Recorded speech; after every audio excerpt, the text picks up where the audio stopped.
Hi friends, இன்றைக்கி நம்ம பார்க்க போகிறது புண்ணியநல்லூர் மாரியம்மன் கோவில். அது எங்கே இருக்குன்னா தஞ்சாவூரில் புண்ணியநல்லூர் அப்படின்ற ஒரு இடத்துல இருக்குது. இந்த அம்மன் வந்து ஃபஸ்ட்டு புற்று வடிவில் தான் இருந்தாங்க.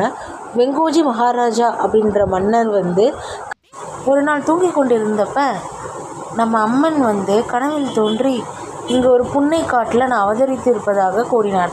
அதுபோலவே வெங்கோஜி மகாராஜா அவர்கள் அங்கே போய் பார்த்தப்ப புற்று வடிவில் அம்மன் இருந்தாங்க. அதை வந்து எப்படி பிரதிஷ்டை செய்யணும், எந்த கோயிலுமே பார்த்திங்கன்னா பிரதிஷ்டை செய்கிறதுக்கும் ஏதாவது ஒரு நிகழ்ச்சி செய்கிற போதும் ஃபஸ்ட்டு கோயில் கட்டி நிகழ்ச்சி செய்யும் போதும் ஒரு சித்தர் இருப்பாங்க. அந்த சித்தருடைய மேற்கோள் படி தான் வந்து எல்லாமே நடக்கும்.